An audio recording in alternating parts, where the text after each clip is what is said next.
근데 이제 오늘 하는 내용은 성경에 없는 부분이기 때문에 영상을 통해서라도 오늘 빠지신 분들은 다 들으셔야 이제 신구약이 연결이 되는 겁니다. 자, 교재 다 받으셨죠? 먼저 그 한 장짜리 구약 성서 각 권의 주제 및 구성은 다음에 보도록 하고요. 오늘은 37페이지 신구약 중간 시대의 역사를 보도록 하겠습니다. 자, 구약 성경이 뭘로 끝나죠? 말라기로 끝나죠. 그래서 말라기와 마태복음 사이에 시간적으로 400년이라는 시간이 있어요. 그래서 말라기 끝나고 바로 마태복음으로 이뤄지는 것이 아니라 400년이 지난 후에 신약 시대가 시작되는데 그 400년간 하나님은 한 명의 선지자도 보내지 않으셨어요. 어떤 계시와 예언의 말씀도 주시지 않으셨습니다. 그래서 중간사 이 400년을 흔히 침묵기, 암흑기라고 불러요. 그렇다면 하나님이 아무것도 안 하고 놀고 계셨을까요? 하나님이 아무것도 안 하시는 분은 안 계시죠? 아무것도 안 하시는 분은 아니시죠? 자, 400년간 선지자도 보내지 않으셨고 어떠한 계시와 예언의 말씀도 주시지 않았지만 하나님은 여전히 인간의 역사 속에서 활동하시면서 이제 구약에서 예언되었던 메시아 그리스도를 세상이 맞이할 준비를 하셨던 거예요. 그러니까 신약의 배경이 될 그 준비를 하나님께서는 그 400년간 하셨습니다. 400년간 준비를 다 해놓으신 후에 이제 신약 시대가 이게 무슨 소린가요?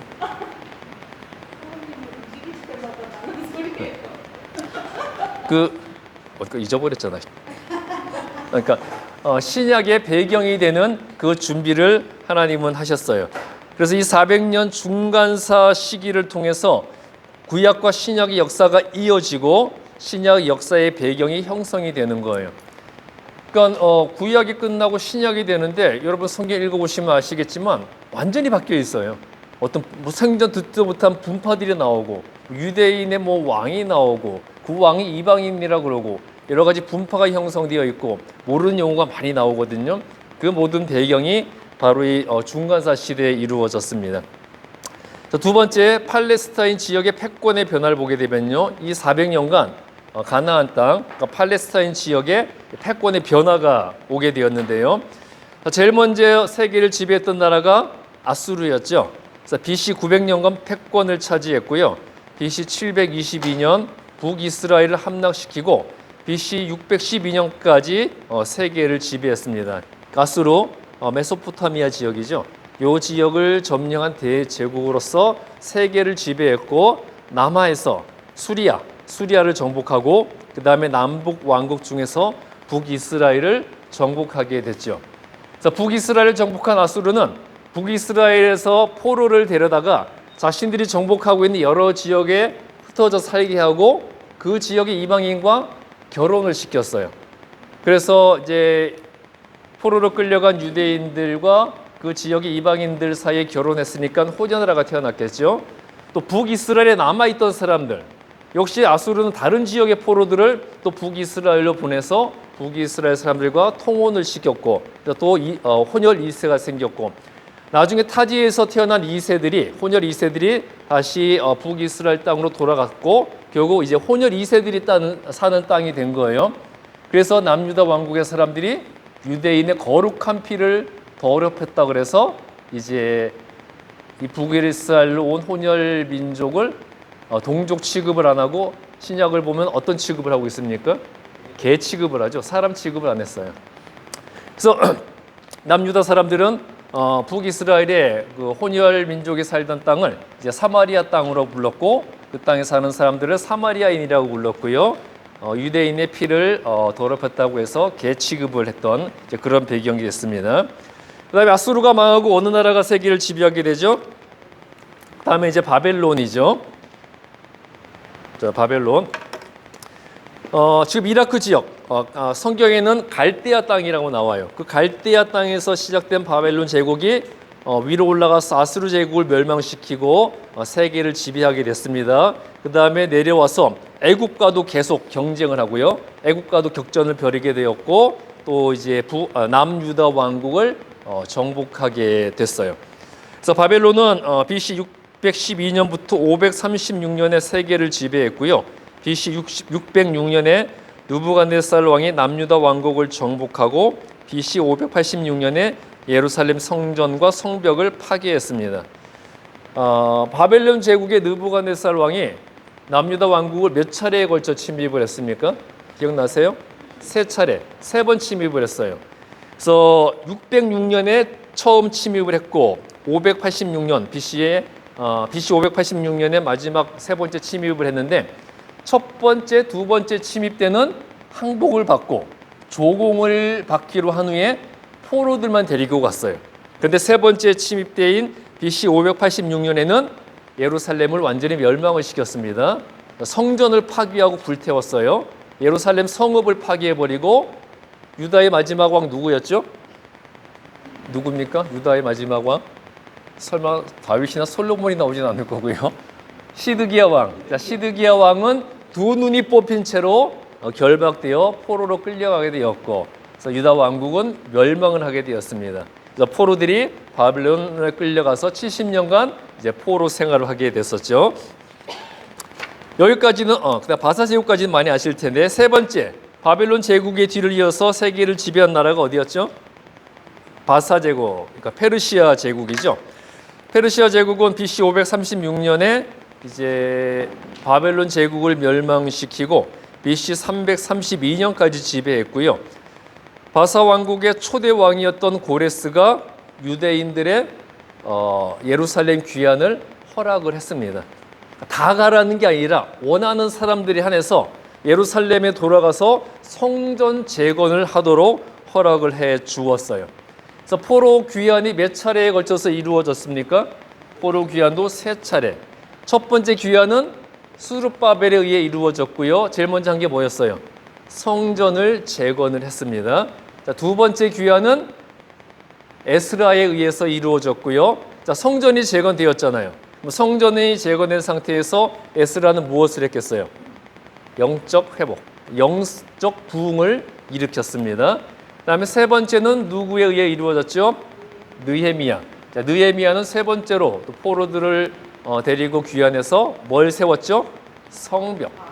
성벽을 재건하고 예루살렘 성을 이제 건설하게 된 거예요. 그러니까 첫째는 성전 재건, 두 번째 귀환은 영적 부흥. 근데 그때까지도 제대로 된 성읍을 이루지 못하고 있었습니다. 그래서 많은 외적들의 침입에 노출되어 있었고요. 그래서 느헤미야는 세 번째로 포로를 이끌고 와서 성벽을 재건하고 예루살렘 성읍을 재건하게 되었어요. 그러니까 이제 완성이 된 거잖아요. 성전도 재건했죠. 영적 부흥도 일으켰죠. 성읍도 건설을 했죠. 그때 이제 그 포로에서 예루살렘으로 귀환한 그 유대 백성들에게 하나님의 율법을 가르치고 해석하는 서기관들이 이때 처음 등장을 했어요. 그러니까 이제 3차 귀환까지 다 마치고 새로운 이제 종교 공동체가 이루어졌잖아요. 그때 말씀드린 것처럼 유다가 독립한 거 아니에요? 여전히 바사 제국이 다스리고 있었고 원하는 자들에 의해서 고향 땅에 돌아가서 살게 해준 거지 유다를 독립시켜 준 건 아니었습니다. 그러니까 유다 왕국이 다시 재건된 건 아니라 그냥 일부의 포로가 예루살렘으로 귀환해서 성전을 재건하고 성을 이루어서 살았던 거예요. 그러니까 국가를 재건한 것이 아니라 공동체를 이룬 거예요. 종교 공동체를 이룬 거죠. 그래서 그 종교 공동체를 뭐라고 부르게 되었을까요? 유대교. 그때 유대교가 처음 생긴 거예요. 그러니까 국가는 아니고 포로에서 귀환한 자들이 종교 공동체를 이루고 살았는데 그들을 처음으로 유대교라고 부르기 시작을 했습니다. 그래서 이제 유대교가 생겨나게 된 것이고요. 그때 이제 성전을 재건하고 영적 회복을 위해서 귀환한 백성들에게 율법을 가르치는 서기관이 이때 처음 등장을 했어요. 그리고 구약에는 회당이 없는데 신약에는 또 회당이 나오잖아요. 성전 말고. 자, 성전은 템플이고 그 회당은 시나고그잖아요. 그러니까 구약에는 회당이 없었는데 신약에 회당이 등장하죠. 그러니까 성전은 제사 지내는 곳이었어요. 그런데 바벨론 포로로 끌려갔죠. 성전은 불타버리고 백성들은 바벨론의 포로로 끌려갔고, 그러니까 포로로 끌려간 백성들이 자기들이 말씀을 배우고 연구하고 예배드리고 교제할 장소가 필요했잖아요. 그래서 바벨론에 회당을 세우고 그런 모임을 갖기 시작했고요. 그래서 예루살렘으로 귀환한 백성들도 성전 외에 또 이제 회당을 지어서 율법을 연구하고 성경을 배우고 예배하고 기도하고 교제하는 그런 장소로 삼았습니다. 그러니까 성전과 회당의 이중 체제가 된 거죠. 성전은 제사, 그다음에 회당은 예배와 말씀 연구와 교제, 그걸 중심으로 이루어지게 된 거예요. 자, 이렇게 바사 제국 시대에 성전과 성곽을 재건하고요, 사회 개혁 운동을 통해서 새로운 포로 귀환 공동체가 생겼는데 이 공동체가 후대에 이르러 유대교라고 불리게 된 거예요. 그리고 구약 성경이 끝날 때까지 세계는 이 바사 제국의 지배하에 있었습니다. 그래서 그 지도를 보시면 처음 이 빨간 거, 실선으로 된 빨간색이 바벨론 제국의 영토였어요. 주로 지금의 가나안과 팔레스타인과 중동 지역이죠. 그러다 나중에 아프리카 일부 지역, 이집트의 일부 영토도 더 정복을 하고 영토를 넓혀 나갔어요. 그다음에 이 갈색 선이 바사 제국입니다. 그러니까 바벨론 지역 시대 때보다 영토가 뭐 두세 배 이상 확장을 시켰죠. 그래서 구약 성경이 끝날 때 세계는 이 바사 제국, 페르시아 제국에 소속되어 있었어요. 그래서 이제 바사 제국은 터키 지역, 그리고 아시아의 인도와 중국 일부 지역, 그리고 아프리카 지역까지 그 영토를 확장을 했습니다. 그리고 구약 성경의 마지막 시대까지 세계는 바사의 지배하에 있었어요. 자, 여기까지는 성경에 나오죠. 그 다음에 바사 제국 다음에 세계를 지배한 나라가 어디입니까? 자, 그리스 제국이죠. 그리스 제국은 BC 332년부터 BC 176년까지 지배했고요. 처음에 이제 마케도니아의 필립 대왕이 아테네를 정복했다 그랬어요. 당시 그리스는 다 도시 국가였어요. 지금 하나의 국가지만 도시 국가로 여러 나라가 존재하고 있었는데 그리스의 한 도시 국가였던 마케도니아 왕 필립 대왕이 아테네를 정복을 했습니다. 아테네를 정복하고 보니까 아테네의 학문과 문화와 특히 철학, 과학, 언어가 너무 발전되어 있는 거예요. 그러니까 보통 한 나라를 정복하면 언어와 종교와 문화를 말살시키잖아요. 그리고 그 나라의 왕을 죽임으로써 완전히 이제 압제를 하잖아요.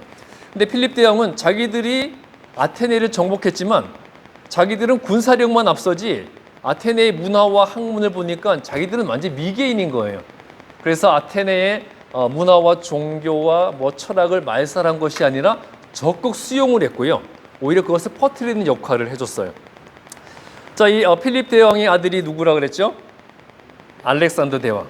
그래서 필립 대왕은 자기 아들 알렉산더의 스승으로 누구를 삼았다고 했습니까? 아리스토텔레스. 아리스토텔레스를 자기 아들 알렉산더의 스승으로 삼아서 아테네의 철학과 문학과 학문과 과학을 배우게 했고요.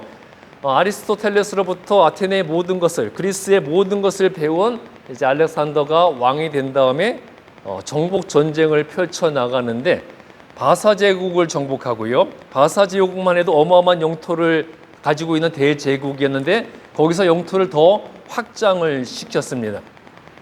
그래서 이제 그리스 제국을 보게 되면 터키와 유럽의 일부 지역, 또 동쪽으로 아시아까지, 그리고 아프리카까지 다 정복한 대제국을 건설했고요. 그 대제국을 하나의 문화, 하나의 언어로 통일을 시켰어요. 그래서 그리스가 통일한 그 문화를 우리가 뭐라고 부르죠? 헬레니즘이라고 그러죠. 헬레니즘 문화로 전 제국을 하나의 문화로 통일을 했고요. 그리스어, 헬라어로 언어를 통일을 시켰습니다. 이 대제국의 국제 공용어가 헬라어, 그리스어가 되었어요. 그리고 이 헬라어는 초대교회 시대까지 국제어였습니다.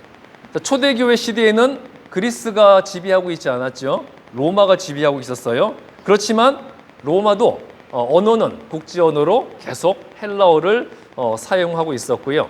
이 헬라어는 나중에 사람들이 평가하기를 성경을 위해 만들어진 언어라고 평가한다고 그랬죠.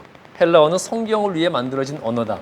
그래서 헬라어는 성경의 그 숨은 뉘앙스, 의미를 가장 완벽하게 표현할 수 있었고요. 성경의 정교하고 기술적인 표현을 완성시켜주는 그런 언어였어요. 자, 그런 언어인 헬라어로 이 대제국을 통일을 시켰습니다. 그러니까 그리스 시대의 문화와 언어는 통일이 되었어요. 자, 그런 상태에서 그리스 제국 시대에 어떤 일이 생겼죠? 헬라어로 언어가 통일된 다음에 히브리어 구약 성경을 헬라어로 번역을 하게 했습니다. 그러니까 그 당시 그 구약 성경은 히브리어로 적혀 있었죠. 히브리어는 이미 사어였어요, 사어. 그러니까 유다 백성들이 바벨론 포로로 끌려갔을 때 바벨론 언어인 아람어를 썼고요. 그래서 히브리어는 유대 백성 중에서도 아주 지식인들, 종교 지도자들만 쓰는 언어였고 일반 백성들은 아람어를 썼기 때문에 일반 백성들은 자신들의 언어인 히브리어로 적혀진 성경을 읽지도 못했어요. 아람어만 썼기 때문에. 그러니까 히브리 백성들도 읽지 못하는 구약 성경을 누가 읽을 수 있었겠습니까? 그래서 이 그리스 시대에 헬라어, 국제 공용어인 헬라어로 구약 성경을 번역해서 유다 백성뿐만 아니라 그리스 제국 안에 있는 모든 사람들이 이제 구약 성경을 읽을 수 있는 그런 환경이 만들어진 거죠. 70명이 그 구약 성경을 헬라어로 번역했기 때문에 그때 번역된 헬라어 구약 성경을 70인역이라고 부른다 그랬죠. 그래서 구약 성경이 헬라어로 번역되면서 이때부터 하나님을 믿는 경건한 이방인들이 생겨나기 시작을 하게 되었어요. 자, 이렇게 알렉산더 대왕은 그리스 제국을 건설함으로써 하나의 문화권, 하나의 언어로 통일시켜서 성경을 통해 기독교 신앙, 하나님 신앙이 전 세계로 퍼져나가는 기초를 만들어주게 되었어요. 자, 그런데 알렉산더 대왕이 몇 살에 죽었을까요? 몇 살에 죽었을까요? 33살. 그러니까 예수님과 똑같아요. 참 공교롭죠? 예수님과 똑같은 33살에 죽었습니다. 그러니까 그 젊은 나이에 이 대제국을 건설을 한 거예요. 그런데 계속 정복 전쟁을 하는 중에 병에 걸려서 급사를 했습니다. 그러니까 병에 걸리지 않았으면 아마 어마어마한 대제국을 건설했을 겁니다. 정복 전쟁 중에 33살에 병을 얻어서 급사를 하게 되었고요. 그래도 이 대제국을 건설을 한 거예요. 자, 그런데 33살에 갑자기 병으로 급사를 하니까 후계 구도를 못 만들어 놨겠죠. 왕이 죽었는데 후계자가 결정되어 있지 않다. 그러면 당연히 어떤 일이 생길까요? 권력 다툼이 벌어지는 거예요. 그래서 그 알렉산더 대왕의 최측근들, 그 부하들이 이제 권력을 다투게 되었습니다. 그리스 제국의 그 소유권을 놓고요. 그래서 처음에는 4명의 부하가 그리스 제국을 분할해서 통치를 했어요. 지금의 그리스 땅 지역은 보시면 캐산드로스가 그리스 지역을 통치했고요. 그다음에 터키 지역은 리시마커스가 통치했고요. 그다음에 이 바벨론 제국의 영토였던 곳은 셀리우쿠스가 지배를 했고요. 그다음에 이 이집트 지역은 프톨레미가 지배를 했습니다. 그러니까 4명의 부하가 그리스 제국을 분할해서 통치하게 된 거예요. 그런데 이 그리스 지역을 다스리던 캐산드로스와 터키 지역을 지배했던 리시마커스의 영토는 결국 다시 셀리우코스로 넘어가게 되었고요. 결국 2명의 중요한 부하 셀리우코스와 프톨레미가 이 바벨론 지역과 그리고 이집트 지역을 나눠서 통치를 하게 되었습니다. 자, 그런데 그러면 팔레스타인 땅은 누가 지배하게 됐을까요? 이게 굉장히 중요한 땅이었어요. 보시면 자, 셀리우코스는 바벨론 지역, 프톨레미는 이집트 지역. 근데 이 팔레스타인은 교통의 요충지잖아요. 유럽과 아시아, 중동 그리고 아프리카를 잇는 교통의 요충지죠. 그래서 셀리우코스와 프톨레미가 서로 팔레스타인 지역을 차지하려고 싸움을 벌였습니다. 처음에 누가 이겼을까요? 프톨레미가 이겼어요. 프톨레미가 이겨서 이집트와 팔레스타인 땅을 차지하게 했는데 100년 동안 팔레스타인 땅을 이제 프톨레미가 차지하게 되었고요. 그리고 이제 이 이집트 땅을 차지한 프톨레미 1세가 자기 상관이었던 알렉산더 대왕을 기념하기 위해서 알렉산드리아 도시를 이 지중해 연안에 세우게 되었어요. 그러니까 알렉산드리아 도시는 프톨레미가 이집트 땅을 차지한 후에 자기의 그 상관이었던 알렉산더 대왕을 기념해서 세운 신도시였어요. 그래서 알렉산드리아 위치를 보게 되면 지금 지도인데요. 이게 시내 반도고 팔레스타인이고 이집트죠. 이 지중해 쪽 이 연안에 해안 도시 알렉산드리아를 신도시로 건설한 후에 수도로 삼았습니다. 지금은 이집트의 수도가 카이로죠. 이때는 알렉산드리아였어요. 지금도 여전히 대도시입니다. 보시면 이제 해안 도시로 굉장히 발전된 도시고요. 그리고 처음부터 수도이자 교육 도시로 건설했어요. 그래서 그 당시에 최고의 대학이 다 알렉산드리아에 건설이 되었습니다. 그런데 이 알렉산드리아에 많은 유대인들이 거주하게 되었어요. 자, 이집트에 최초로 유대인들이 거주하게 된 사건이 어떤 것이었는지 기억하세요? 유다 왕국이 바벨론에 멸망할 때 일부는 유다 땅에 남았고 많은 백성들은 포로로 끌려갔고 일부는 피난을 갔는데 이집트로 피난을 갔습니다. 그리고 이제 바벨론 제국과 바사 제국을 거치면서 바사 제국 때는 어차피 이집트도 바사 제국 영토 안에 있었었죠. 그래서 바벨론 제국의 영토에 살던 귀환하지 않고 바벨론 지역의 영토에 살던 유다 백성들 중에 또 이집트로 새롭게 거주 지역을 옮긴 유대인들도 많았는데 바벨론에 의해 멸망할 때 피난 갔던 유대인들이나 바벨론 바사 지역에 살다가 또 이집트로 이주해 간 유대인들의 공통점이 뭐였느냐? 지식인들이었습니다. 많이 배운 사람들이 지식인들이 주로 이집트로 많이 이주해 가게 됐는데 그 배경도 하나님이 하신 일이었어요. 자, 알렉산드리아 신도시가 건설이 되니까 많은 사람들이 새로 유입이 됐겠죠. 근데 그 전에 이집트로 건너가서 살던 유대인들 아무래도 외지에서 온 사람들이니까 배척이나 차별을 많이 받았겠죠. 근데 알렉산드리아는 신도시잖아요. 다 외부에서 새롭게 유입된 사람들이에요. 그러니까 서로 배척함이나 차별이 별로 없었겠죠. 그래서 이집트에 살던 유대인들이 많이 다시 알렉산드리아로 이주해 가게 되었고요. 그 알렉산드리아에 살고 있는 유대인 지식인들에게 프톨레미 2세가 히브리어 성경을 구약 성경을 히브리어로 번역하라는 그년 명령을 내렸던 것이었어요. 그러니까 왜 공통적으로 지식인들이 이집트로 이주하게 되었는가? 다 이런 섭리가 있는 거죠. 히브리어 구약 성경을 헬라어로 번역할 그 일을 위해서 하나님은 다 준비를 하셨던 거죠. 그래서 이제 프톨레미 1세가 알렉산드리아를 건설했고 그러니까 신도시니까 외지인들이 많이 유입된 것이고요. 또 최고의 학문 도시였기 때문에 이집트로 이주해 갔던 많은 유대인들이 또 알렉산드리아로 다시 또 이주를 한 것이고 그 알렉산드리아로 이주한 유대인 지식인들에게 BC 3세기경에 프톨레미 2세가 히브리어 구약 성경을 모든 사람들이 읽을 수 있도록 헬라어로 번역을 해라. 그래서 70인역 번역본이 만들어지게 된 겁니다. 물론 주로 70명이 번역을 했지만 그 히브리어 성경을 번역하기 위해서는 그 70명을 돕는 얼마나 많은 사람들이 필요했겠어요. 그것을 위해서 그 유대인 지식인들이 많이 동원이 되게 되었고 이제 히브리어 성경이 헬라어로 번역이 되었습니다. 자, 이렇게 이제 프톨레미는 이집트를 다스리고 있었고요. 그다음에 셀리우코스가 이 바벨론 지역을 통치하고 있었는데요. 자, 바벨론 지역을 차지한 셀리우코스 왕조는 이 팔레스타인 지역의 주권을 놓고 계속해서 프톨레미 왕조와 싸웠어요. 자, 교재 40페이지입니다. 그러니까 처음에는 프톨레미가 이어서 팔레스타인을 차지했다고 그랬잖아요.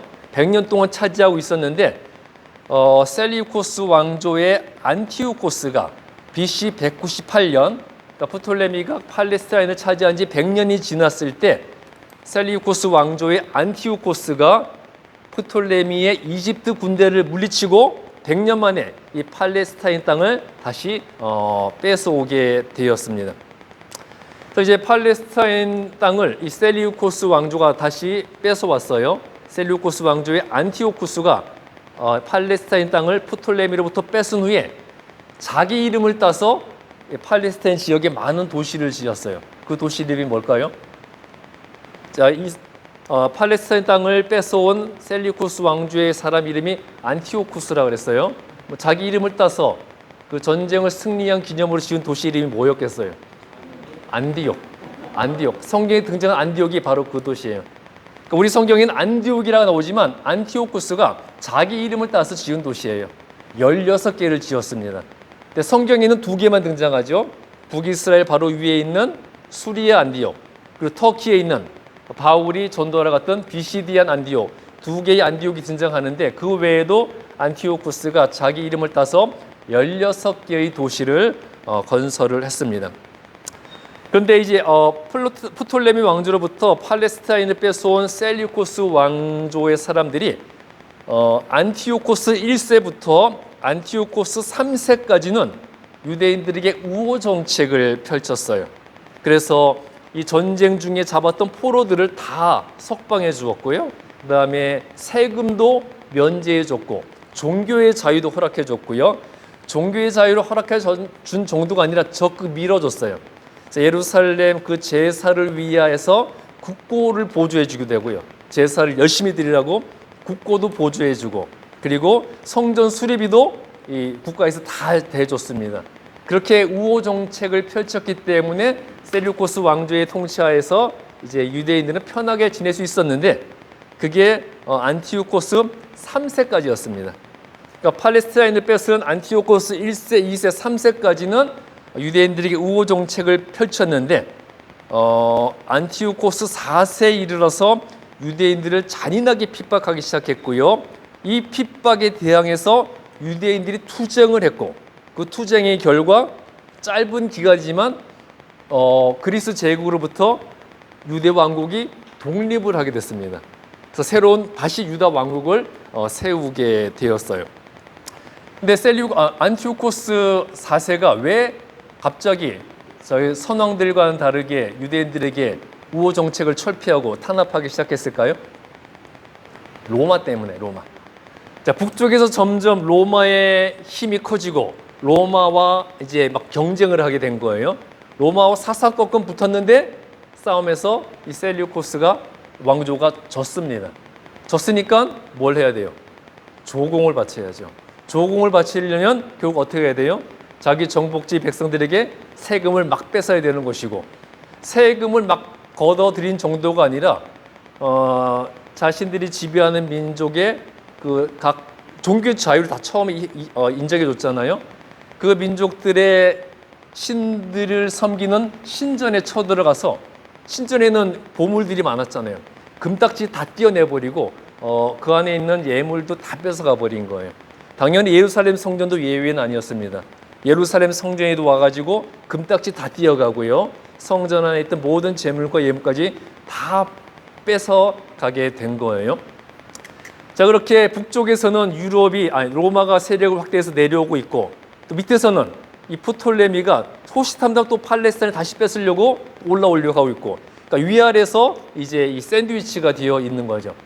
그래서 이제 조공을 위해서는 피정복지 민족들에게 세금을 걷어들이고 신전의 어떤 금과 재물들을 뺐다가 더 이상 안 되겠다.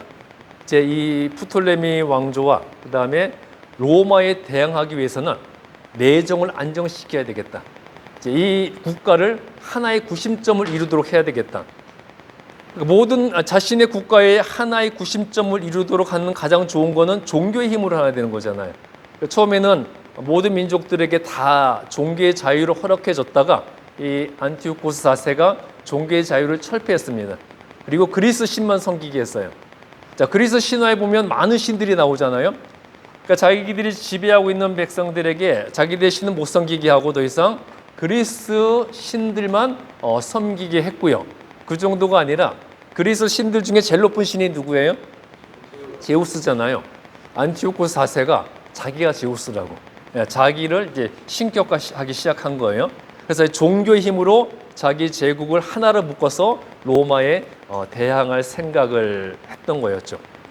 그러니까 당연히 이제 특히 유대 민족은 종교의 자유를 압박하니까 유일신 하나님을 섬기는 백성인데 종교의 자유를 철폐하니까 당연히 반항을 했겠죠. 그래서 저항을 하니까 저항하는 유대 백성을 안티오코스 4세가 잔인하게 학살을 했어요. 그래서 BC 167년에 양민들까지 학살을 했습니다. 양민들도 학살을 하고요. 그리고 그것을 기점으로 더 잔인하게 탄압을 시작하는데 그 전 선왕들이 허락했던 유대인들에 대한 모든 그 특혜를 다 철폐해버리고요. 그리고 종교의 자유도 완전히 없애버렸고 하나님을 믿지 못하게 하고요. 성전에선 제사를 못 드리게 했고 율법을 지키는 것을 금지시켰고요. 할례도 못하게 하고 안식일도 못 지키게 하고 모든 유대인의 절기를 지키지 못하게 했어요. 그것을 어기면 사형시켰습니다. 완전히 이제 엄청난 핍박을 가해오기 시작한 거죠. 그래서 그것을 참지 못한 유대인들이 이제 혁명을 일으킨 거예요.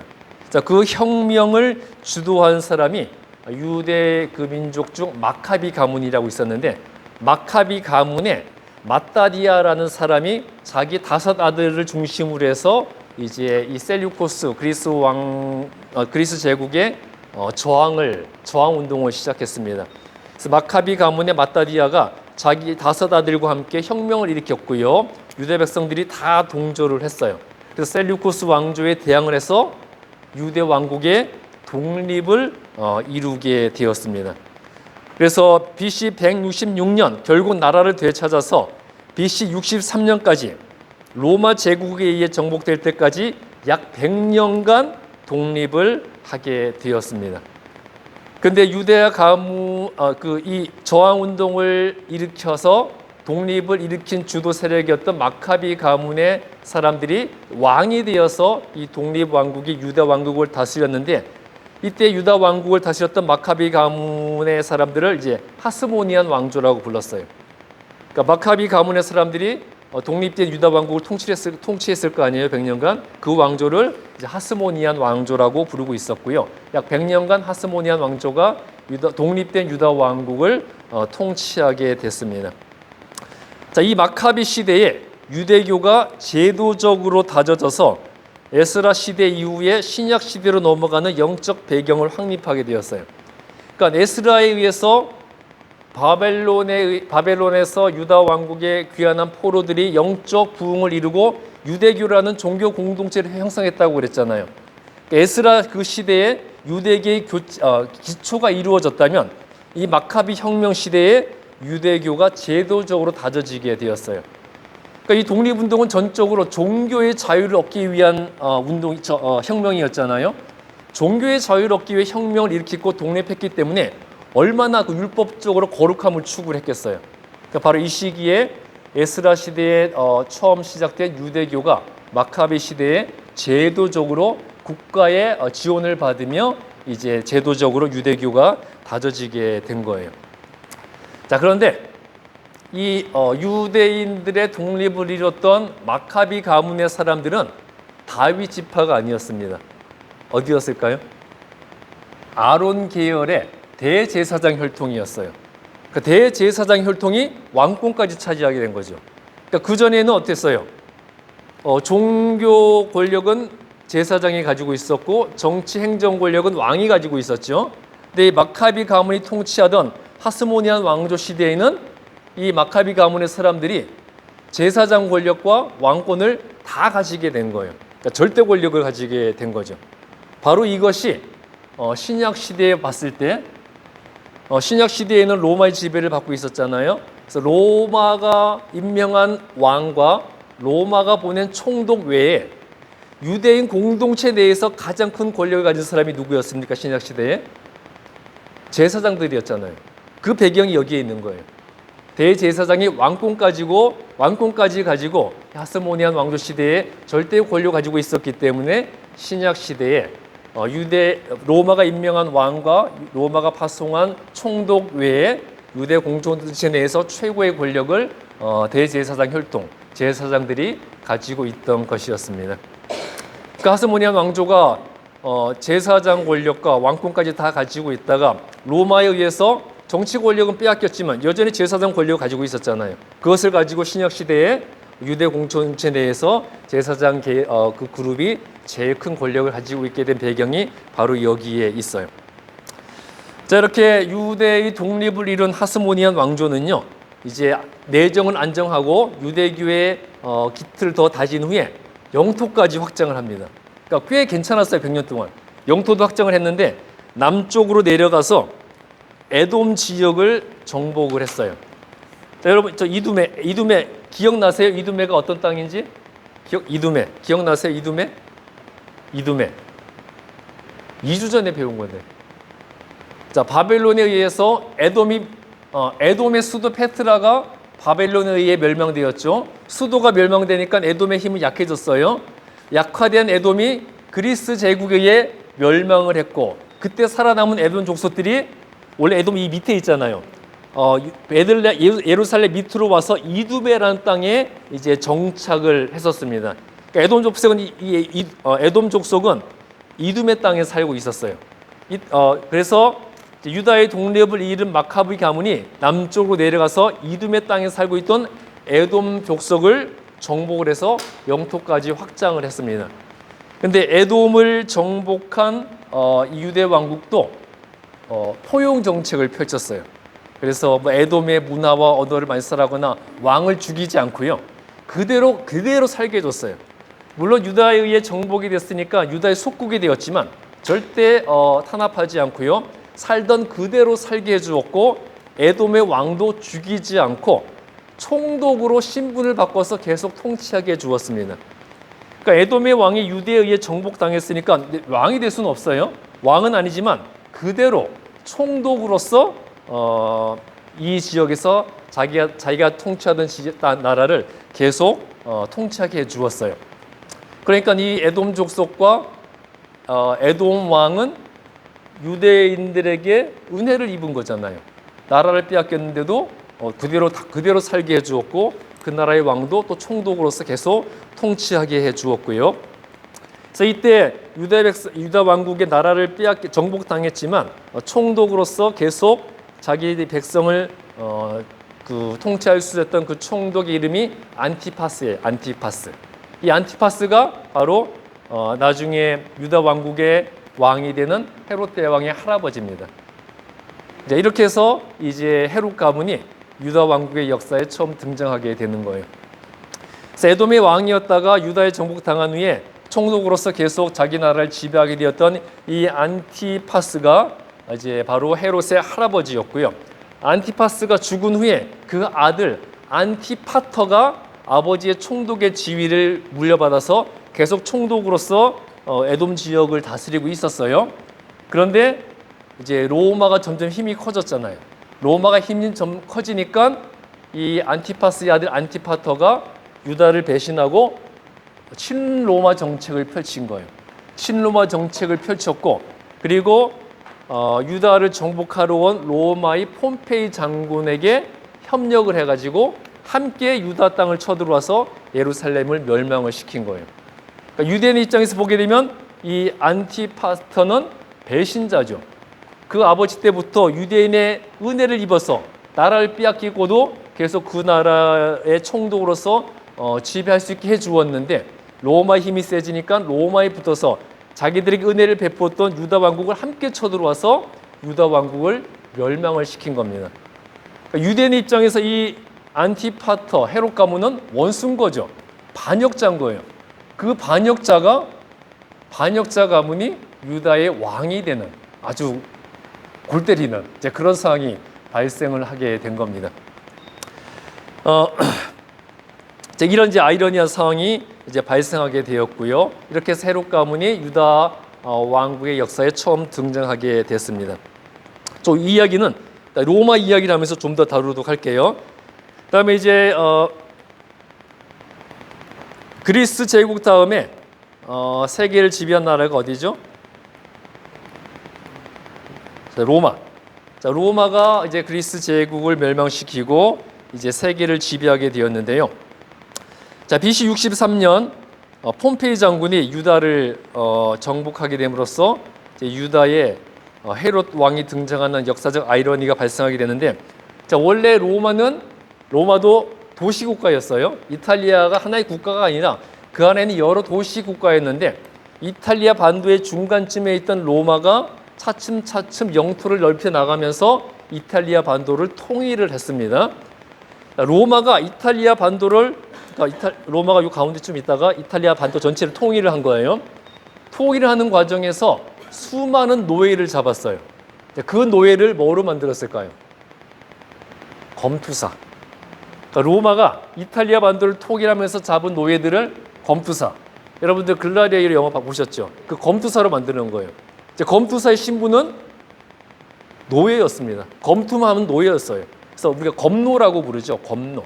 그래서 이 검노들은 매일 생명을 걸고 싸워야 되는 거잖아요. 싸우면서 지면 죽는 거니까. 그러니까 로마 시민들은 이 검노들이 싸워서 죽고 죽이는 것을 날마다 오락으로 즐길 정도로 이제 타락한 상태였죠. 얼마나 이 오락이 컸던지 검노들이 반란을 일으켰어요. 그래서 검노의 반란이라고 부릅니다. 검노의 반란에 몇 명이 동원됐는지 아세요? 10만 명. 10만 명. 그러니까 검노들은 완전히 날마다 생명 걸고 싸워야 되는 사람이잖아요. 군인들보다 더 훈련이 잘 된 사람들이에요. 군인들 아시겠지만 매일 훈련 안 받아요. 근데 이 검노들은 날마다 살기 위한 훈련을 하는 사람들이었기 때문에 완전 살인병기인 거죠. 그런 검노들이 10만 명이 반란을 일으켰으니 이 로마가 이 검노들 앞에 속수무책으로 당하는 거예요. 그래서 이러다가 로마가 검노들에 의해 정복당하는 거 아닌가, 그런 위협을 당할 정도로요. 그래서 검노의 반란이 점점 커지자 로마 원로원에서 이제 2명을 파병을 하죠. 자, 로마는 그 당시에 절대 군주제, 왕이나 황제가 다스리는 절대 군주제가 아니었어요. 민주주의의 시초로 가는 원로원, 그러니까 공화제였습니다. 그러니까 원로원, 직위 의회죠.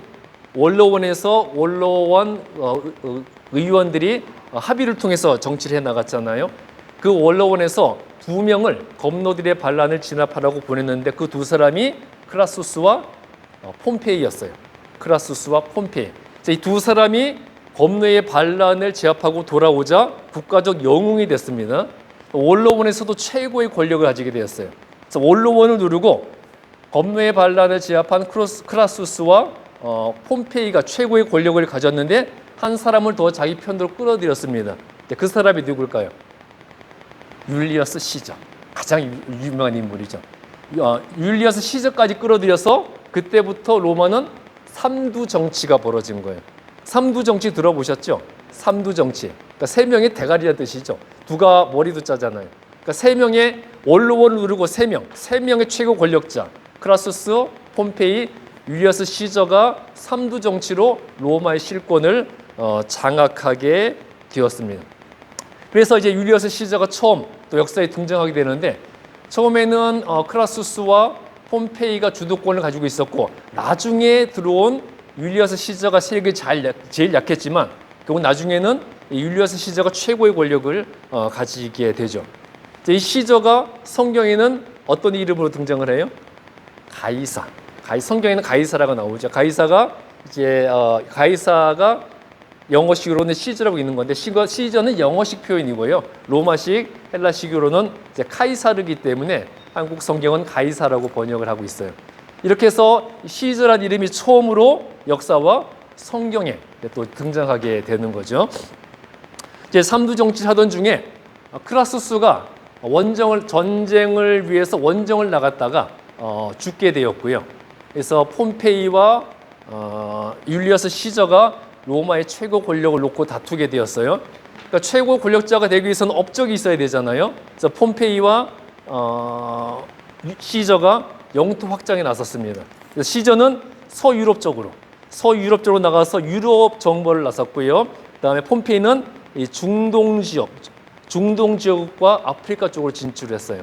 그래서 시저는 서유럽의 모든 땅을 다 정복을 했고요. 폼페이는 남쪽으로 가서 팔레스타인, 그다음에 바벨론 지역의 땅들, 그리고 이집트 일부 지역을 정복을 했는데 그 과정에 폼페이가 예루살렘을 정복을 한 거고, 그리고 이제 예루살렘을 정복한 후에 자기에게 협조했던 에돔 사람 안티파터를 유대 땅의 집정관으로 임명을 했습니다. 그러니까 유다 왕국의 왕이었던 마카비 가문의 사람들은 원래의 직분이었던 제사장직만 하게 했고요. 그다음에 행정적인 권력은 이 안티파터에게 주어서 유다 땅의 집정관으로 임명을 한 거예요. 그러니까 폼페이가 유다 땅의 권력을 2개로 나눈 거죠.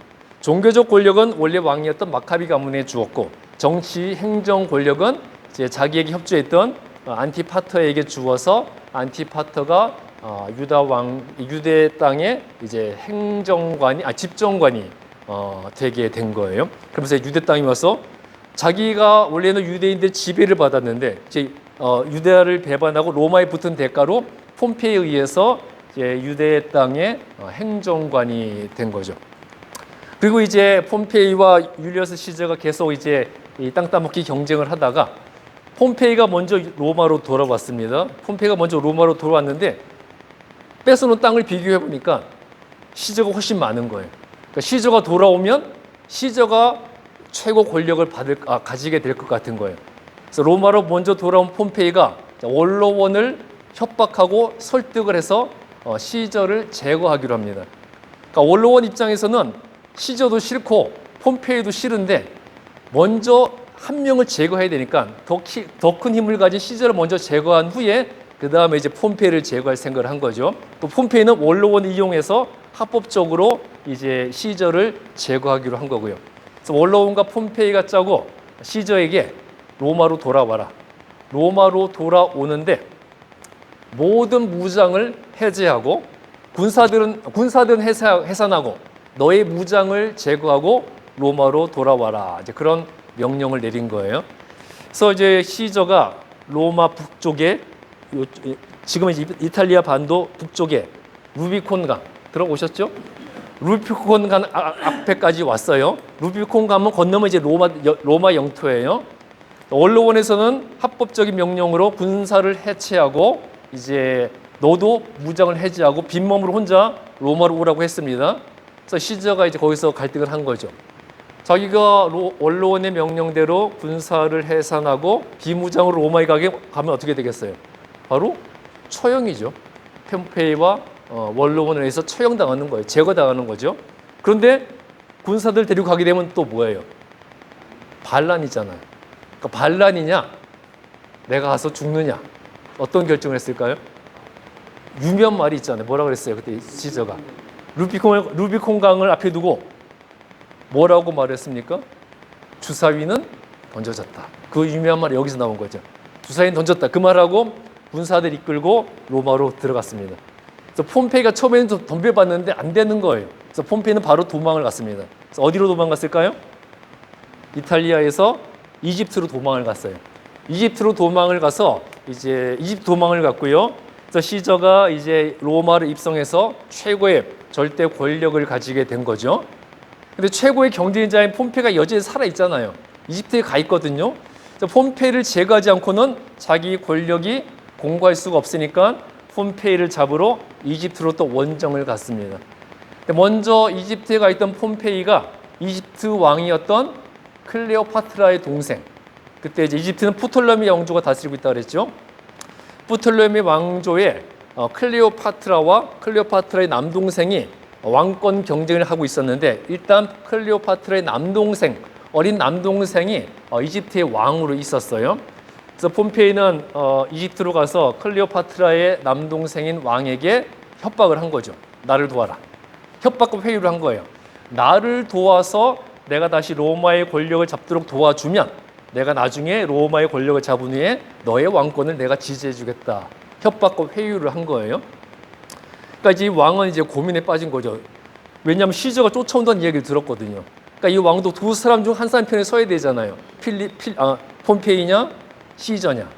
근데 시저가 나중에 이제 이집트에 도착을 했을 때 클레오파트라가 이집트 왕의 누나였던 클레오파트라가 시저를 먼저 이제 접선을 한 거죠. 동생의 왕권을 뺏기 위해서. 그래서 어떻게 했냐면 클레오파트라가 이 반라의 모습으로 이제 양탄자 위에 눕고요. 자기 부하로 하여금 양탄자를 뚫뚫 말게 했어요. 뚫뚫 말게 해가지고 양탄자 안에 몸을 감추고 자기 부하로 하여금 양탄자 상인으로 위장을 해서 자기가 시저에게 바치는 그냥 클레오파트라가 시저에게 보내는 선물로 위장을 한 거예요. 왜냐하면 클레오파트라가 직접 가면 시저를 만나러 가면 동생인 왕이 견제를 할 거 아니에요. 그래서 그냥 선물만 보낸 걸로 해놓고 그 선물 안에 자기가 들어가 있었던 거였죠. 그래서 시저가 클레오파트라가 보냈다는 선물이 양탄자를 쫙 펼치니까 뭐가 나와요? 반라해. 기가 막힌 세기의 미인 이제 클레오파트라가 딱 나온 거죠. 거기서 이제 뭐가 된 겁니까? 이제 눈이 맞은 거죠. 눈이 맞게 되었고, 아마 거기서 이제 시저는 클레오파트라를 이집트의 왕으로 지지하기로 해줬던 것 같아요. 그런데 이제 그때 이집트의 왕이었던 클레오파트라의 동생도 뒤늦게 폼페이보다는 시저의 편에 서야 되겠다. 그래서 이제 자고 있는 폼페이 방에 가서 폼페이 목을 잘라가지고 시저가 이제 오자 그 폼페이의 목을 바쳤어요. 그러니까 이 시저가 어떻게 했을까요? 시저가 붕괴를 한 거예요.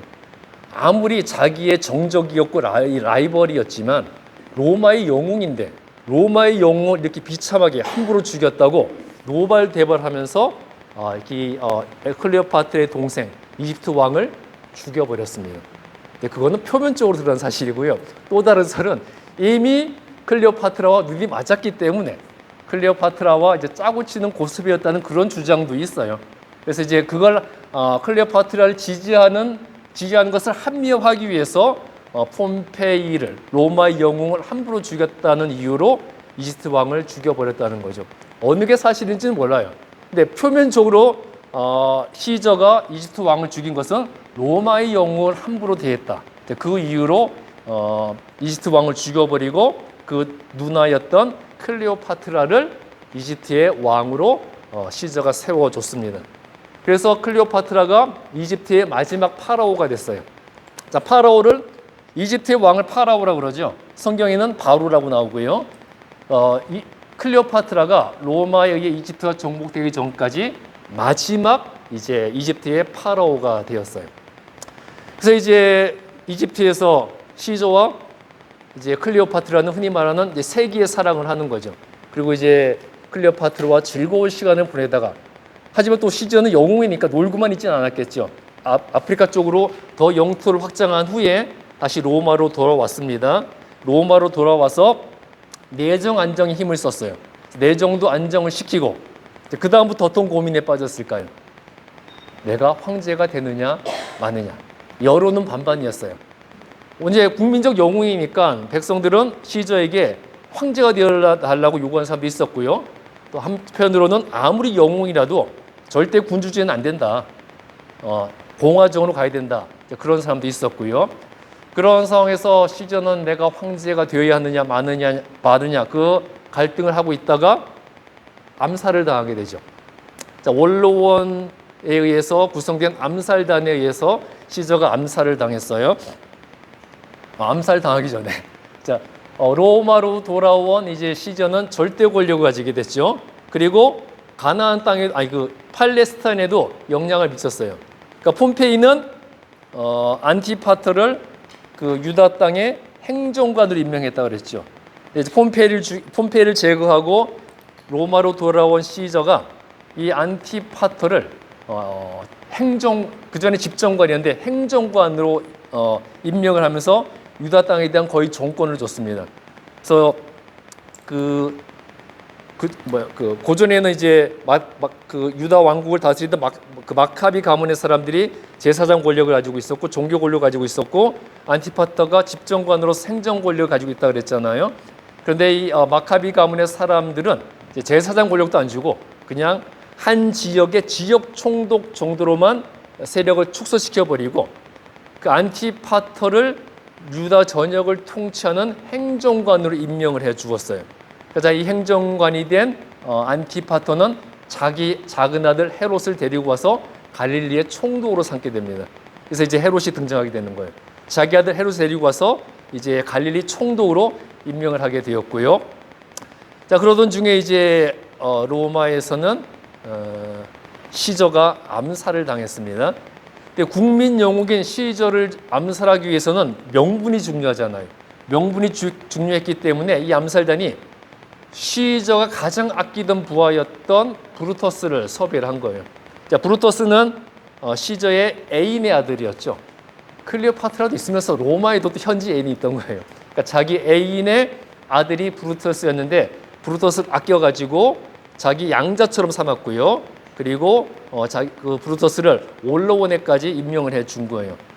그리고 그 브루터스가 시민들의 지지도 많이 받았고요. 그래서 시저의 사랑을 받고 백성들의 지지를 받는 브루토스를 암살단에 끌어들여야 자신들의 행위가 이제 명분이 서니까 브루토스를 설득을 한 거죠. 그래서 시저가 황제가 된다면 로마의 운명 끝이 난다. 모든 로마의 시민은 황제의 노예가 될 것이다. 우리가 로마를 위해서 시저를 암살하자. 결국 거기 설득에 넘어간 브루토스도 암살단에 합류하게 되었고요. 그래서 시저를 로마 원로원의 일부 사람들이 이제 암살을 했죠. 근데 암살하던 사람들의 칼을 피하던 시저가 브루토스까지 있는 곳을 보고 또 유명한 말을 남겼죠. 무슨 말을 남겼습니까? 브루토스 너 맞아. 그리고 브루토스마저 암살단에 있는 것을 보고 피하는 것을 포기하고 그냥 칼을 맞았다고 그러잖아요. 이제 그러고 나서 이제 이 암살단은 시저를 죽인 자신들의 행동에 대한 명분을 만들어야 되는 거잖아요. 그래서 일단 제일 경계했던 브루토스는 자기 편으로 만들어서 함께 암살을 했고, 그 다음에 이제 경계했던 사람이 역시 시저의 부하로서 군권을 가지고 있던 안토니우스를 예의주시했는데 안토니우스가 별다른 반응을 안 보이는 거예요. 특히 또 이제 브루토스가 안토니우스에게 자기들의 그 행동을 이제 충분히 설득을 하니까 안토니우스가 받아들인 것처럼 보였어요. 그래서 안심을 하고 있었고, 이제 시저의 장례식이 벌어졌습니다. 시저의 장례식 날 브루토스가 먼저 연설을 했어요. 나는 시저에게 아들 같은 사람이었다. 나도 시저를 아버지처럼 따랐다. 그러나 나는 시저보다 로마를 더 사랑했기 때문에 시저를 암살할 수밖에 없었다. 시저는 황제가 되려고 했고, 황제가 되면 로마의 모든 시민은 황제의 노예가 될 수밖에 없다. 여러분들은 황제의 노예가 되기를 원하느냐, 로마의 시민이 되기를 원하느냐? 나는 로마의 시민을 위해서 내 아버지 같은 사람을 죽였다. 그러니까 시민들이 거기에 공감을 하는 거예요. 브루토스가 로마를 위해서 정말 저렇게 큰 결단을 한 거구나. 그리고 이제 그 다음에 안토니우스가 또 추모를 하는 겁니다. 그러니까 안토니우스가 브루토스의 설득에 넘어갔다고 생각했기 때문에 이제 안토니우스가 추모사를 하게 해준 거예요. 근데 이제 안토니우스가 추모사를 하면서 시저가 황제가 될 욕심을 가지고 있다고 저들이 말하는데 시저는 그런 욕심이 없었다. 내가 군대 사령관으로서 시저에게 3번 황제가 되어달라고 요청을 했다. 그러나 그때마다 시저는 거부했다. 그리고 시저가 황제가 되면 모든 백성들이 노예가 될 것이라고 했는데, 시저의 지난 업적을 봐라. 그 정복 전쟁을 하고 벌어들인 모든 수입을 한 푼도 유용하지 않고 다 국고에 넣었고 그 돈을 가난한 사람들에게 주었다. 실제로 시저가 빈부의 격차 많이 해소했거든요. 그래서 시저 때문에 시저가 벌어들인 돈으로 가난한 사람들이 없어지고 빈부의 격차가 해소되었고, 그래서 결정적으로 마지막에 시저의 유언장을 깐 거예요. 생전에 미리 작성해두었던 유언장. 이것이 시저의 유언장인데 여기에 로마의 모든 시민들에게 한 사람도 빠짐없이 75데마크라를 주어라. 그리고 내가 죽으면 내 모든 재산은 가난한 사람들에게 나누어 주어라. 이게 시저의 유언장인데 시저가 백성들을 노예로 삼을 것이라는 것이 말이 되는 소리냐. 그러니까 이제 시민들이 흥분한 거예요. 우리의 영웅을 저들이 죽였다. 결국 이제 시저 암살은 성공했지만 그 명분을 얻는 데는 실패해버린 거죠. 그래서 시민들이 브루토스와 그 암살단을 죽이라고 하자 이제 안토니우스와 브루토스가 합의를 봤어요. 로마에서 추방되는 걸로. 그래서 로마가 아닌 그 외부 지역의 총독으로 파송되어가는 형식으로 브루토스는 이제 로마에 추방이 된 거예요. 그래서 그리스 지역의 한 지역으로 총독으로 임명을 받아 로마에서 브루토스는 추방이 되었는데, 추방되었다고 가만히 있을 사람은 아니었겠죠. 자기 암살 동료와 함께 그리스 지역에서 군대를 모은 거예요. 군대를 모아서 또 이제 안토니우스를 제거할 계획을 세우고 있었는데, 안토니우스와 누굽니까? 시저의 진짜 양아들. 그러니까 시저가 자기 누나의 아들을 양자로 삼았었거든요. 그리고 자기 정식 후계자로 삼았었어요. 자기 양자이자 후계자였던 옥타비아누스와 안토니우스의 연합군과 브루토스 동료의 연합군이 싸움을 벌였고 브루토스가 패했습니다. 브루토스는 자살을 하게 됐어요. 그럼 이제 로마의 권력은 두 명이 또 가지게 된 거죠. 안토니우스 군사령관인 시저의 부하였던 안토니우스와 시저의 양자이자 후계자였던 옥타비아누스 두 사람이 로마의 권력을 나눠 가지게 된 거예요. 이렇게 로마에서 시저가 암살을 당하고 로마의 정세가 불안할 때 유대 땅에서 또 굉장히 중요한 일이 발생을 했어요. 그러니까 유대인들이 우리의 종놈이었던 에돔 사람에게 지배를 받을 수 없다. 유대 땅의 행정관으로 유대 땅을 지배하던 안티파터가 유대인들에 의해 암살을 당했습니다.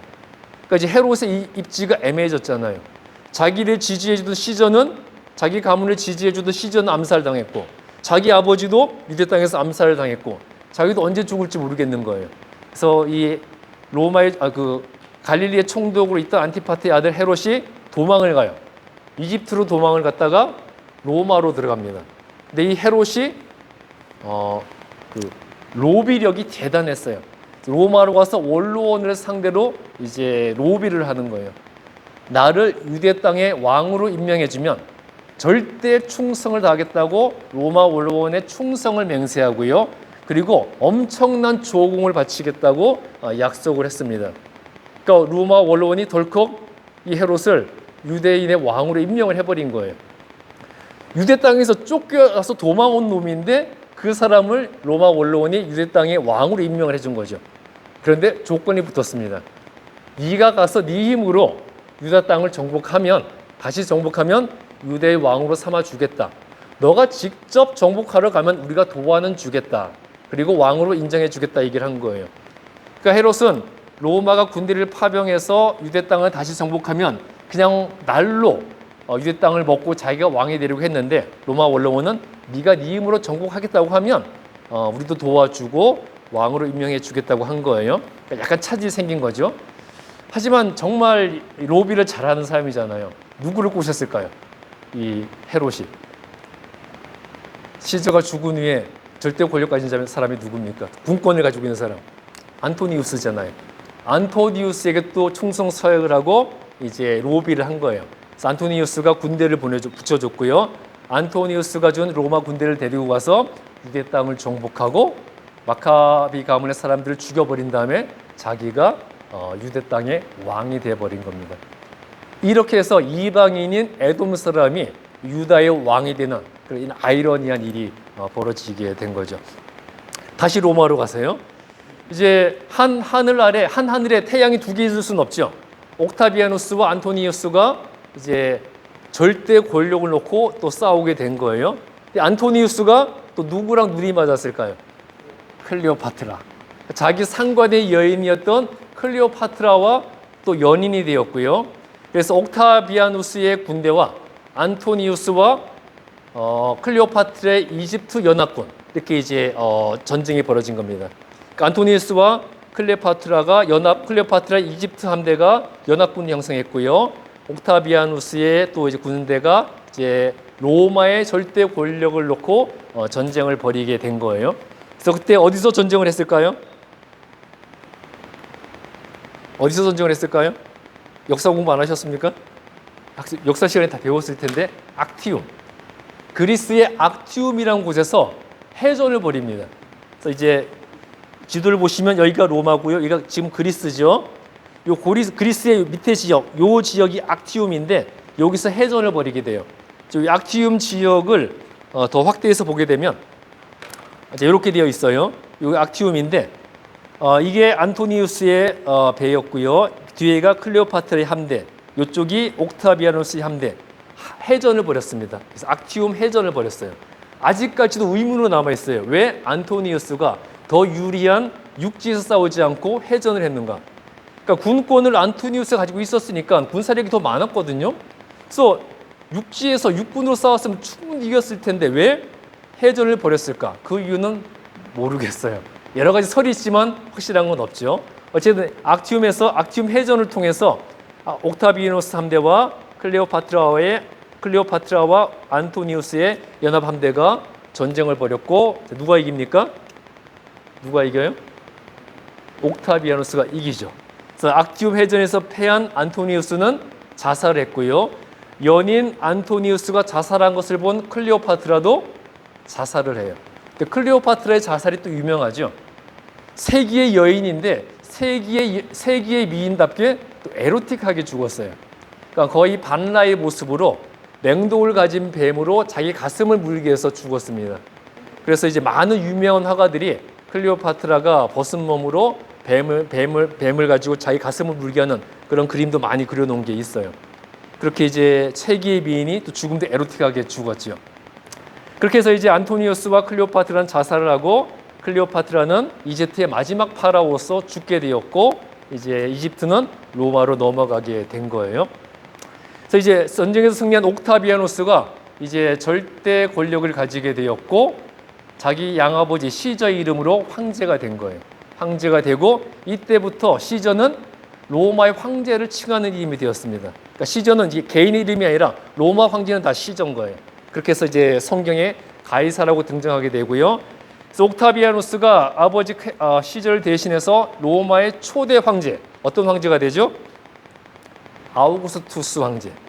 아우구스투스 황제가 되었고요. 성경에는 이 아우구스투스 황제가 어떤 이름으로 나와요? 아구스도 황제라고 나오죠. 아구스도. 아구스도가 아우구스투스예요. 그래서 로마의 초대 황제였던 아우구스투스 황제가 됐습니다. 황제가 됨으로써 이제 국가 행정 체계를 재편을 해야 되잖아요. 그러면 제일 먼저 해야 될 게 뭐예요? 제일 먼저 해야 될 거 인구 조사죠. 인구를 조사해서 인구를 파악을 해야 행정 조직을 재편을 할 거 아니에요. 그래서 로마의 초대 황제가 된 아우구스투스가 제일 먼저 로마 제국의 모든 백성들에게 호적을 하라고 그랬습니다. 호적을 하라고 그랬고요. 그 명령에 따라서 갈릴리에 살던 요셉과 마리아도 호적하러 고향 베들레헴에 갔다가 미가서에서 예언된 대로 베들레헴에서 예수님을 낳게 된 거예요. 그래서 보시면 자, 누가복음 2장 1절 보시면요. 그때 가이사 아구스도가 영을 내려 천하로 다 호적하라 하였으니 가이사 시저 아구스도 초대 황제 옥타비아누스 아우구스투스입니다. 아우구스투스가 황제가 되어서 제일 먼저 내린 명령이 호적하라는 것이었고 그 명령에 따라 마리아와 요셉도 호적하러 베들레헴에 갔다가 예수님을 낳게 되고 이제 구약 성경의 예언이 이루어지게 된 거죠. 그러니까 이 성경의 그러니까 역사에 등장하는 그 중요한 사건들, 역사에 등장한 중요한 인물들이 다 하나님의 역사를 이루기 위한 배경이 되었던 거였어요. 자, 이해가 되시죠? 근데 이제 참고로 재미를 하나 보자면요. 자, 악티움 해전, 옥타비아누스와 안토니우스와 클레오파트라 연합 함대가 전쟁을 벌였던 이 악티움 해전, 요 바다 근처에 아주 유명한 관광지가 있는데요. 혹시 요 기억나세요? 어딘지? 태양의 후예 그 드라마 보셨습니까? 이게 이제 나바지오 해변인데요. 그 악티움 해전이 벌였던 그 주변에 있는 자킨토스라는 섬에 있는 해변이에요. 근데 이제 보시면 이제 여기서 악티움 해전이 벌어졌고요. 요쯤에 자킨토스라는 섬이 있고 요 섬에 있는 해변이 바로 요 이제 나바지오 해변인데 원래 유명한 관광지였지만 한국에는 잘 안 알려져 있다가 태양의 후예 때문에 이제 한국 사람들도 필수적으로 가는 유럽 관광지가 되었다고 하죠. 요 배 있어, 배. 난파선이잖아요. 이게 원래 밀수선이었대요. 1980년인가 밀수선이 그리스 해군에 발각되어서 도망가다가 여기 난파가 되었고요. 근데 그리스 해군은 딱히 치우기도 애매해서 그냥 내버려 뒀는데 지금 유명한 명물이 되어버린 거죠. 그런 이제 배경이 있습니다. 그냥 재미로 보시라고요. 자, 이렇게 해서 이제 로마 황제에 의해서 이제 호적의 명령이 내려짐으로써 바로 미가서에서 예언했던 대로 메시아 그리스도가 베들레헴에서 탄생하게 되었던 겁니다. 그리고 이제 로마 지도를 보게 되면요. 자, 로마는 이제 대제국, 가장 유명한 가장 큰 제국을 건설했습니다. 유럽과 중동과 아시아와 아프리카를 아우르는 대제국을 건설했는데, 자, 그리스 제국 시대에 언어와 문화가 통일됐다 그랬죠. 그러나 각 민족 간의 민족적 장벽은 여전히 존재했어요. 그런데 로마 제국 시대에는 로마 제국 내의 모든 민족과 나라들이 하나의 이웃 개념이 되어버렸습니다. 그러니까 그리스 제국 시대에 언어와 문화가 통일이 되었고요. 로마 시대에는 이제 국가적, 민족적 장벽과 배타심도 다 사라지고 하나의 이웃의 개념이 되어버린 거예요. 그러니까 그리스 제국에 의해서 언어가 통일됨으로써 헬라어로 성경이 번역이 되었고 신약 성경은 아예 번역의 과정도 필요 없이 처음부터 헬라어로 쓰여져서 모든 사람들에게 보급이 되었고요. 로마 시대에는 로마 제국 내에 있는 모든 민족들이 하나 이웃이 되었기 때문에 어디든지 마음대로 갈 수 있는 거예요. 어떤 뭐 적대감이나 배타심 없이. 그래서 이제 예수님과 예수님의 제자들이 로마 제국에 있는 어디를 가든지 마음대로 가서 복음을 전할 수 있는 그런 환경이 만들어진 거죠. 그 이제 언어가 통일되었죠. 그러니까 어느 지역을 가든지 헬라어로 복음을 전하면 되는 거예요. 언어적 외국에 가기 위해서 외국어 배울 필요도 없었습니다. 국제 공용인 헬라어를 가지고 로마 제국 내에 어디 갔었든지 또 민족적 장벽 거부감 없이 원하는 곳에 아무데나 가서 복음을 전할 수 있는 그런 배경을 하나님께서 완벽하게 그리스 제국과 로마 제국 역사를 통해서 만들어 놓으신 거죠. 그래서 만일 100년만 빨리 예수님이 오셨고 사도들의 활동이 시작되었다면 언어는 통일되었을지라도 정말 그 민족주의적인 장벽 때문에 복음이 전파되기 어려웠을 거라는 거예요. 그러나 로마 시대에 모든 제국 내 민족들 사이에 이웃의 개념이 생김으로써 민족주의 장벽이 없이 어디든 가서 언어의 어려움 없이 민족적 거부감 없이 복음을 전할 수 있는 그런 배경이 만들어지게 된 겁니다. 원래 이거 다 마치려고 했는데 다 못 마치겠네요. 오늘은 여기까지 하도록 하겠습니다. 자, 질문 있으신가요? 우리가 역사적으로 알고 있던 중요한 사건들, 주요 인물들이 다 결국은 하나님의 역사를 이루어 나가는 과정 중에 사용된 사건이고 사용된 사람들이었다는 거죠. 예. 크라수스. 원정 나갔다가 죽었어요. 그러니까 자기가 원래는 이제 크라수스가 시저를 끌어들인 거예요. 그런데 점점 이게 역전이 돼서 시저는 힘이 세졌는데 크라수스가 힘이 제일 약해져 버렸거든요. 그러니까 이제 전쟁을 통해서 영토를 확장해서 자기의 힘을 더 이제 높이려고 하다가 원정 가서 전쟁터에서 죽었죠. 근데 웃긴 게 원래는 이제 시저가 폼페이에게 잘 보이기 위해서 자기 딸을 폼페이 아내로 줬어요. 그러니까 폼페이가 시저보다 나이가 많았을 텐데 자기보다 나이 많은 사람한테 자기 딸을 아내로 줬다는 거죠. 아내로 줄 정도로 정략적으로 이제 시저가 접근을 했었던 거였는데 자기보다 나이 많은 사람이 자기의 사위였던 거였죠. 그런데 이제 그 시저의 딸 폼페이에게 시집 갔던 딸이 죽었습니다. 죽었기 때문에 이제 시저는 아무런 어려움 없이 죄책감 없이 폼페이를 제거할 수가 있었던 거였죠. 여전히 자기 딸의 남편이면 그렇게 못했을 거예요. 근데 딸이 죽었기 때문에 폼페이를 더 쉽게 제거할 수가 있었어요. 자, 다른 질문 있으십니까?